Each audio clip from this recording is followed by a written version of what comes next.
এই মে ফ্লাওয়ার মোটামুটি সকলের বাসায়ই কিন্তু আছে। তো এই ফুলটার আদি নিবাস হচ্ছে আফ্রিকা।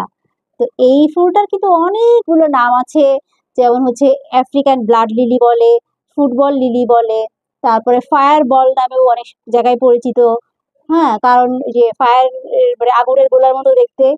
যাই হোক, ফুলটা আমার বাসায় এই প্রথম এই ছোট্ট বারান্দায় ফুটলো, আর সেই আনন্দে আপনাদের সাথে শেয়ার করছি আর কি। তো যাই হোক, এই ফুলটা কিন্তু দেখতে যতটা সুন্দর, কিন্তু এই উদ্ভিদের পুরোটাই, এই যে কন্দ দেখতে পাচ্ছেন, এই যে কন্দ, তারপরে এই যে ফুল, তারপরে এটার পাতা, এগুলো কিন্তু মানে মোট কথা সম্পূর্ণ একটি কিন্তু একটু পয়জনাস গাছ, এবং এটাতে পয়জন আছে। তো বলা হয় যে যাদের বাসায় পশু পাখি পালেন, হ্যাঁ, তারা এই গাছটা থেকে একটু দূরে রাখবেন।